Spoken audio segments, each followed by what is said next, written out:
All right, welcome to the deep dive. Today, we're going to be digging into something pretty fundamental, really. We're going to be talking about cognitive strategy instruction. Yeah. Basically, we're going to be unpacking the research behind, how we learn to learn and how we can actually teach those skills to be effective. Right. And the good news is the evidence really seems to suggest that teaching the right strategies can be a game changer when it comes to academic performance.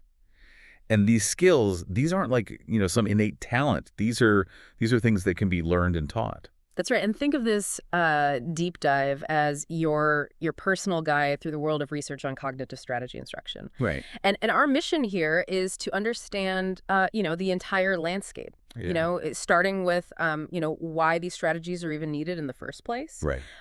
To looking at how best to actually teach these strategies, and ultimately, seeing if they truly make a difference. Yeah. And if they are embraced by educators and students alike. Yeah. Okay. And we're drawing on a wealth of research in this area to bring you, the most important insights. So let's start right at the beginning, I guess. Right. How do we even know if there's a gap here? Yeah. Like, are these effective learning strategies already being explicitly taught in schools? Well, that's the essential first question, right? I mean, Yeah. it's easy to sort of assume that students, they naturally pick these things up, or that teachers inherently, weave them into their lessons. Right. Right. However, some really significant studies suggest otherwise. Okay. So let's consider reading comprehension. Yeah. Durkin conducted an incredibly extensive observation. Okay.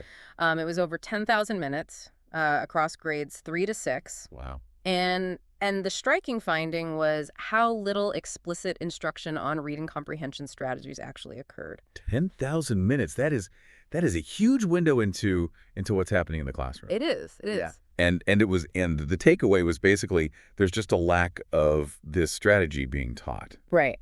That kind of illustrates a pretty big gap, I think, between, how effective these strategies are and then how little they're actually implemented in the classroom. Exactly. Across different subjects, grade levels. Exactly. And Appleby's research on writing instruction in high schools paints a similar picture. Okay. They observed for over 13,000 minutes. Okay. Again, found, very limited direct teaching of how to construct effective writing. Okay. And then, when we look at memory strategies, Moley and colleagues observed elementary school classrooms for over 9,000 minutes. Wow.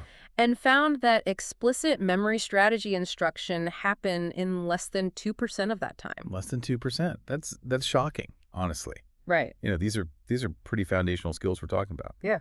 Understanding what you read, writing clearly, being able to remember things. Right. And it seems like the explicit strategies to teach these things just aren't happening.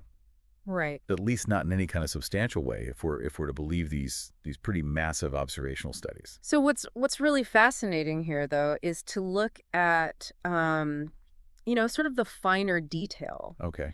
So while these broad studies do reveal this general lack, when you zoom in on expert teachers, the picture does become a bit more nuanced. Okay. Leinhart's study of, a second grade teacher, Miss Patrick, is a great example. Okay.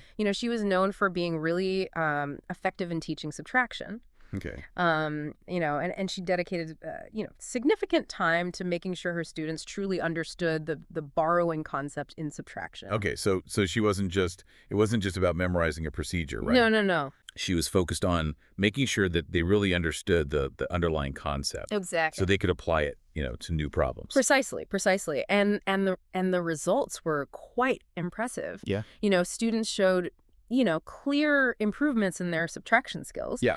And what was particularly noteworthy was that some of them were able to apply that understanding to solve more complex problems they hadn't even been directly taught. Oh, wow. Things like 3-digit subtraction. Wow. This suggests that exceptional teachers, do sometimes teach highly effective strategies, and they do it well. Okay. So that's a really important contrast, I think. Yes. So while, the broad view might suggest that there's a pretty big need here, there are these highly effective teachers who are finding ways to do it. Absolutely. So it kind of makes you wonder about the consistency Yeah, Is this happening across the board, that's right. with different teachers, Yeah. different subjects? Yeah. I mean, is the consistent teaching of well-matched strategies, is Yeah. that a hallmark of expert teaching across all subjects? Yeah. And, do teachers who effectively teach strategies in one area, do they also do so in other areas? Yeah. These are areas where where more research is needed. Okay. And while, classroom observation, as we've seen, provides very rich data, it's also incredibly resource intensive. Yeah. So the researchers suggest that teacher interviews and questionnaires could be a more efficient, initial way to assess the extent of strategy instruction that's happening. Okay, that makes sense. So it could be a first step, Right. kind of like a screening tool Exactly. to identify teachers who are really consciously using these strategies Right. Yep. and teaching them. And then, from there you could do the more intensive observations. Exactly. Exactly. And there's another layer to consider as well. And that is, even when a teacher intends to teach a specific strategy, the way they actually deliver it might not perfectly align with the original design. Oh, yeah. Teachers often adapt and modify strategies, Right. sometimes to better suit their students' needs, Right. Right. which can be beneficial. Right. However, there's also the potential for a teacher to misunderstand a strategy and inadvertently teach a less effective version. Right. So even if you see it happening in the classroom, it doesn't necessarily mean it's happening, correctly. Exactly. Okay. Exactly. So it sounds like, the initial research strongly suggests that there's a need for more explicit strategy instruction. Right. What does the research tell us about the most effective ways to actually teach these strategies? Okay, so this is where different theoretical frameworks come into play. Yeah, okay. And two main approaches have been particularly influential. So one is rooted in Vygotsky's social cultural theory, Okay. and emphasizes social interaction and scaffolding. Okay. And this is exemplified by reciprocal teaching developed by Pellenter and Brown. Okay. The other comes from cognitive behavioral perspectives, with Roller and Duffy's direct explanation method being a prime example. Okay, so you've got reciprocal teaching and direct explanation. Right. Those sound pretty different. Yeah. What are the main ideas behind each one? Okay, so while their theoretical underpinnings do differ, what's really interesting is that their descriptions of effective teaching share significant common ground, Okay. as Herman, Meichenbaum, and Presley have pointed out. Okay.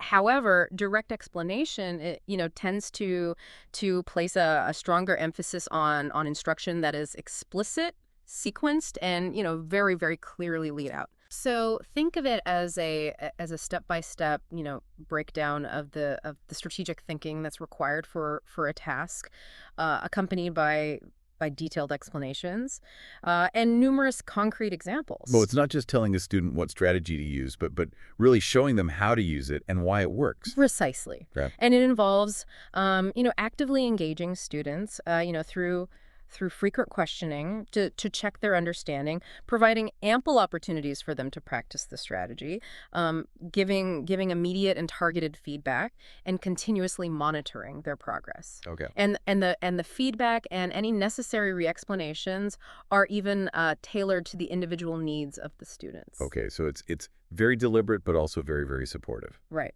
Okay. Right. Exactly. Now, you mentioned earlier that researchers have observed this kind of strategic teaching outside of the classroom as well. Yeah, yeah, and those observations actually provide some valuable insights. For example, we see parents naturally using explicit explanations or re-explanations when they're teaching memory strategies to preschoolers. Okay. Similarly, adults often use this kind of direct instruction when they're teaching classification skills to children. Okay. Even complex skills like weaving are frequently taught through scaffolded instruction, Right. where the teacher provides support that gradually decreases as the learner becomes more proficient. Right. Great. And this kind of guided learning isn't limited to childhood either. Yeah. Schoen's work on how professionals like architects, musicians, and counselors develop expertise, highlights the importance of this kind of coaching and feedback. Okay, so this pattern of guided supportive teaching, Mm-hmm. it seems to be a key part of effective learning Right. across different skills and contexts. Right. What's fascinating to note here, though, is that while these observations strongly suggest the potential of scaffolding and direct explanation, uh, research has found a lack of robust documentation directly linking this type of teaching to especially competent performance in most observational studies. Okay, so even though anecdotal evidence might support this, Right. it's it's really hard to nail down the causal link. It's been hard to establish a clear causal link, through observation alone. Right, right. And there's also the very practical consideration. Yeah. Scaffolding in particular demands a significant amount of effort and skill from teachers. Yeah. It requires them to constantly assess, students' difficulties and provide a high degree of individualized re-explanation. Yeah. When you're managing a whole classroom of students, providing that level of intensive personalized support consistently, that can be a real challenge. Yeah. No, absolutely. It really underscores the need to find ways to implement these effective teaching principles, Right. but to do it in a practical way, Right. right, in a typical classroom. Exactly. Exactly. Okay, so we've talked about whether these strategies are being taught. Right. We've talked about how they can be taught effectively. Right. Now let's shift gears a little bit and talk about the strategies that students already use. Okay. And the strategies that students already use without any kind of prompting. Right. Right. So what's the research there? Well, so that's the next crucial piece of the puzzle, right? I mean, Sure. researchers have been really interested in understanding, what learning strategies students naturally employ, even without any explicit instruction. Right. And memory strategies have been a particularly well-researched area in this regard. Okay, so do kids just know how to remember things effectively? Uh, not always, but it's interesting to see that even very young children, as early as 2 years old, they exhibit what appear to be strategic behaviors in simple memory tasks. Okay. For instance, Deloge and colleagues found that preschoolers would continue to visually focus on a hiding place until they were able to successfully retrieve the hidden object. Okay. So this kind of early demonstration of intentional behavior to aid memory, was a significant focus of cognitive developmental research, back in the 1980s. Okay, so even at a really young age, there is some level of strategy, Right. attentional action there to help with memory. Right. And how does that change as kids get older? So as they develop, their strategies tend to become more sophisticated. Okay. For example, the use of rehearsal, actively repeating information to oneself during list learning has been extensively documented in older children. And researchers have employed a variety of methods to gather data on these naturally occurring strategy uses. Right. This includes, collecting diary data from parents about their children's everyday memory functioning, Okay. conducting formal observations of, memorization behaviors in controlled experimental tasks, Hmm. and even drawing inferences about the underlying cognitive processes based on, the patterns observed in students' performance data. Okay, so it sounds like a multifaceted approach Yeah. to try and get a sense of, what's happening. Yeah. What about asking the students themselves, Right. about the strategies they're using? Right. So self-reports have been a topic of considerable debate in the research community. Right. There have been longstanding questions about how accurately individuals can actually report on their own cognitive processes. Yeah. Influential work by Erickson and Simon, as well as Nisbet and Wilson, raised important concerns about the extent to which people are consciously aware of and can accurately articulate the mental processes underlying their behavior. Right. It's kind of the whole thinking about thinking, Right. Issue. Do we actually have access to all of that? Exactly. Yeah. However, there is also evidence that supports the accuracy of self-reports in certain specific situations. Okay. For example, Presley and colleagues found that, when students self-reported using elaborative strategies, such as creating mental images or verbal connections while learning vocabulary, those reports actually correlated with how well they subsequently remembered the words. Okay. Furthermore, the self-reported use of elaboration specifically predicted the aspects of vocabulary learning that are believed to be enhanced by elaboration. Okay, so if a student said they used visualization Mhm. and then they showed, stronger memory for the visual aspects of the word, Right. that would lend some credibility to their report. Precisely. Okay. And given that many cognitive processes are inherently internal and difficult, if not impossible, to assess in other direct ways, self-reports of strategy use are indeed widely used in research. Okay. However, it's important to acknowledge that there are definite limitations and challenges, when relying solely on them. Right. For example, self-report scales, such as Schmeck's inventory of learning strategies, can sometimes be tricky to interpret Yeah. because, students might have different understandings of the questions being asked. Right. Additionally, some self-report measures might include, statements that describe the outcomes of good or poor processing rather than the specific strategies being used. Yeah. So a student might say that they generally understand what they read, Right? which is great. That it doesn't tell you how they're doing it. Yeah. Recognizing these limitations, some researchers are actively working to refine these self-report instruments, focusing on questions that more directly probe the cognitive processes themselves. Okay. Zimmerman and Martinez Pons took a different approach. They had a validated interview method. Okay. And they found a significant correlation between students' reported use of specific learning strategies, such as actively rehearsing information, organizing their study materials, and seeking assistance or information when needed, Okay. and their academic achievement as measured by teacher ratings and standardized tests. Okay, so the interview format, it's all like that allows for a much richer understanding, Yeah. compared to just a standardized questionnaire. It certainly can. It certainly can. Okay.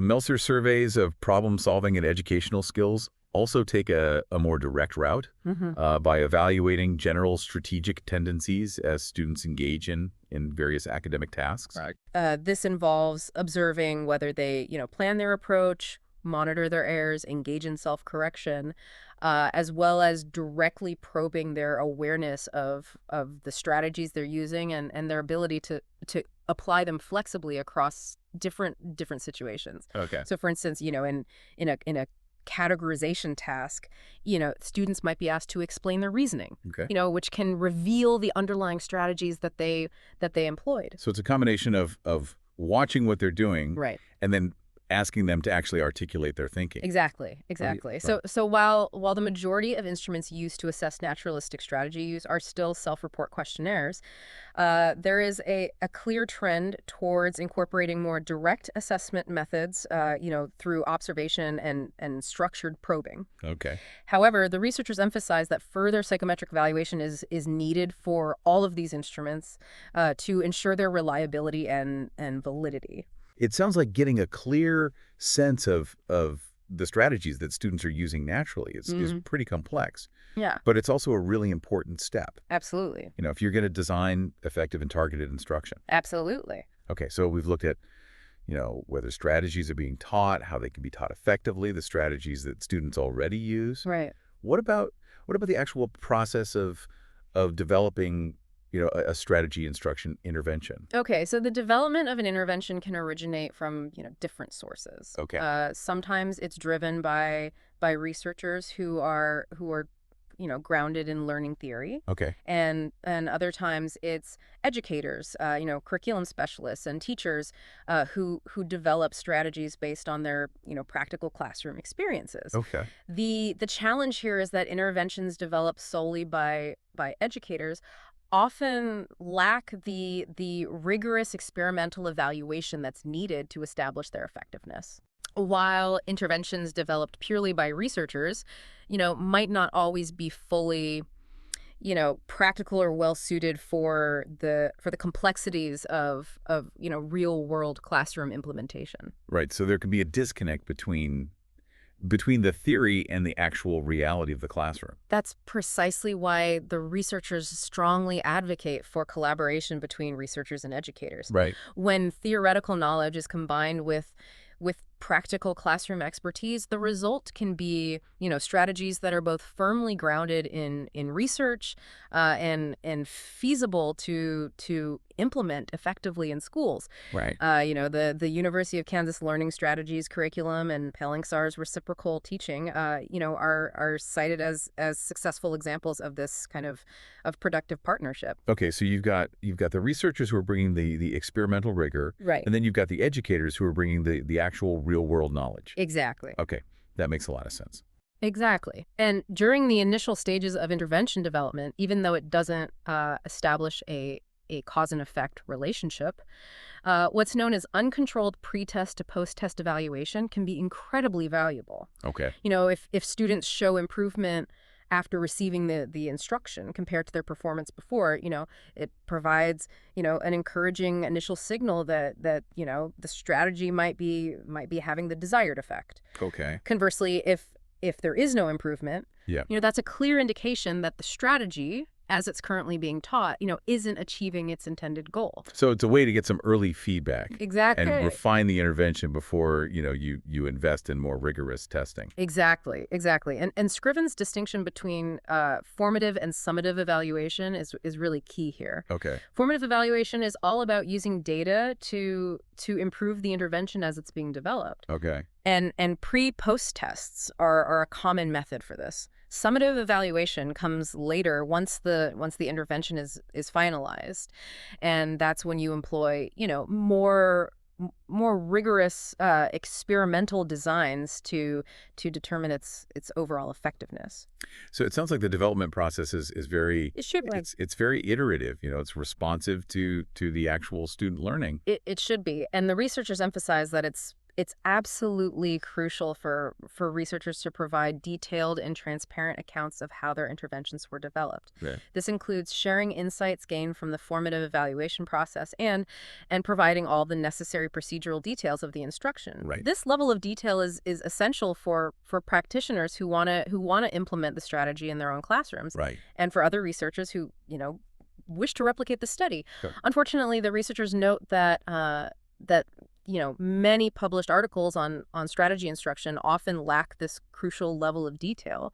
Yeah. It's Yeah. like trying to follow a recipe and they leave out a key ingredient or, a step. Right. It's hard to reproduce the results if they don't give you all the details. Exactly. Okay, so once an intervention has been carefully developed and refined, the next big step is to evaluate its effectiveness. Right. In a more rigorous way. And Yeah. this is where the true experimental designs come into play. Absolutely. The cornerstone of a true experiment is the direct manipulation of the instruction, in this case, the specific strategy being taught, coupled with the random assignment of participants to different conditions, typically a treatment group that receives the strategy instruction and a control group that does not. Correct. This random assignment is what allows researchers to make stronger causal claims about the effect of the intervention. And you can do these experiments, in different settings. Right. Yes, you can have tightly controlled lab-based experiments, which often involve one-on-one or small group instruction for relatively simpler tasks. Okay. Primarily due to the high costs and time commitment involved. Yeah. And then you have classroom-based experiments, which are generally considered more ecologically valid because they take place in real educational settings. Right. But they also come with significantly more complexities. Yeah. These can involve teaching entire classes or smaller groups within a classroom, sometimes by the researcher themselves, and sometimes by the student's regular teacher. Okay. Crucially, in a true classroom experiment, the classrooms themselves are randomly assigned to the different instructional conditions. So you're randomly assigning entire classrooms. Right. That sounds like a logistical nightmare. It certainly can. Conducting classroom experiments, involves tracking a large number of students. Yeah. Ensuring that the treatment is delivered consistently and as intended, which might necessitate, teacher training and ongoing monitoring of instruction. All right. Managing student absences and other real-world disruptions. and collecting data on how students are, interpreting and engaging with the instruction. Right. When the strategy instruction is implemented over a longer period, you also have to account for factors like students potentially dropping out of the study. Right. These logistical challenges often limit classroom experiments to relatively simple two condition designs. Okay. I, And even with something that's seemingly straightforward, you have to keep in mind these statistical considerations, right. like the units of analysis issue you mentioned earlier. That's right. That's right. When you have multiple classrooms within each experimental condition, a statistical question arises about whether the data should be analyzed using the average performance of each classroom as the unit Okay. or the individual scores of each student within those classrooms. Right.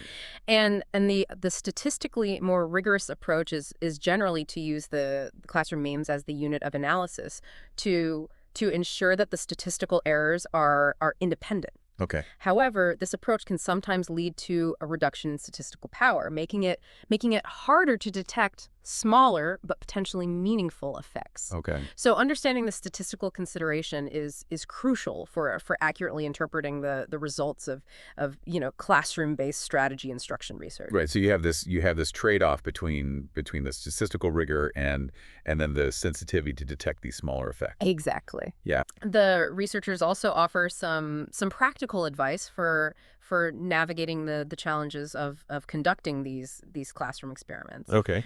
For instance, they suggest that if random assignment of classrooms within a district is compromised, it might be better to discontinue the study with those volunteer teachers. Okay. Alternatively, for shorter interventions, using a waiting list control design, where the control group receives the intervention after the initial treatment group, can be a viable option if you have a sufficient number of volunteer teachers. Okay, so that waiting list control group, it kind of helps with some of the ethical considerations, right? Because Yeah. everybody eventually gets the treatment. Exactly, Yeah. exactly. And a fundamental aspect of rigorously evaluating the effectiveness of strategic interventions in these true experiments is the need to carefully consider and rule out potential alternative explanations for any observed positive effects. Just because a group of students who receive strategy training,